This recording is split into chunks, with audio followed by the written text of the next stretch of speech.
minasyaitanirrajim. Bismillahirrahmanirrahim. Sesiapa yang dapat merasakan buah dari amal ibadatnya di dunia ini, maka itu dapat dijadikan tanda diterimanya amal itu oleh Allah kelak. Buah dari amal ibadah di dunia ini ialah merasakan lazat manisnya amalan itu, sehingga terasa sebagai nikmat yang tidak ada bandingannya.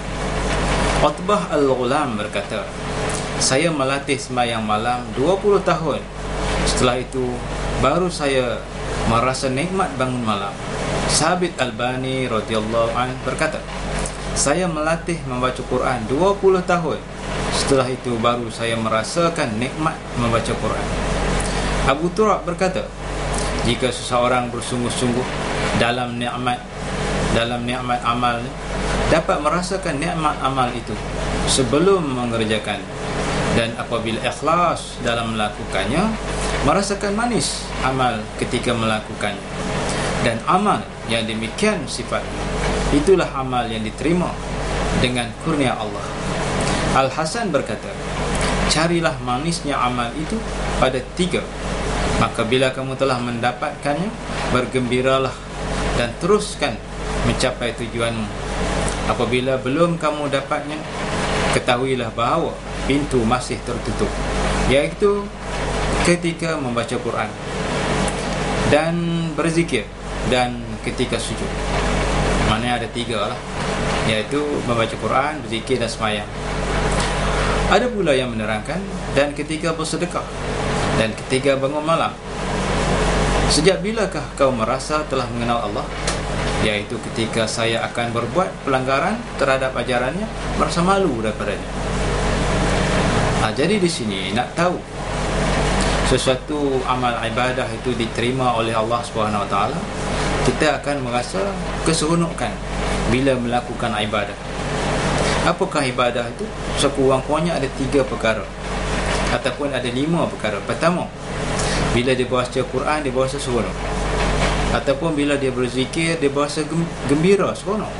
Ataupun ketika dia mengerjakan sembahyang, dia berasa seronok. Ataupun ketika dia menunaikan sedekah, dia berasa seronok. Dia bangun malam, sembahyang tahajud, dia berasa seronok. Mana keseronokan ini menunjukkan bahawa Allah sudah menerima amal ibadat. Dan apabila dah dapat keseronokan itu, teruskan melakukan ibadah-ibadah itu, semoga mendapat kejayaan di dunia dan di akhirat. Dan satu tanda Allah Ta'ala kita kenal, iaitu kita akan merasa malu apabila kita melakukan dosa. Misalnya bila kita melakukan dusta, kita berasa malu. Kita tidak amanah dengan tugas yang diberikan, kita berasa malu kepada Allah. Ini orang yang mengenal Allah. Kalau dia melakukan suatu dosa, dia berasa tak kisah, ini orang yang tak mengenali Allah. Kalau orang ni dia tak mengenal Allah Subhanahu Wa Taala, macam mana dia nak mendapat kemanisan di dalam ibadah? Pertama sekali, dia kena tahu, dia kena kenal Allah, iaitu dia tak sanggup untuk melakukan maksiat. Kemudian dia melatih diri dia sendiri membaca Al-Quran, memperbanyakkan baca Quran, sampai dia berasa membaca Quran itu satu keseronokan. Maka ini dipanggil amalan itu telah diterima oleh Allah, insya-Allah. Begitu juga melakukan sembahyang, dia akan merasa seronok melakukan sembahyang. Dia berasa seronok berzikir, mengingati Allah. Ini tanda-tanda amalan yang diterima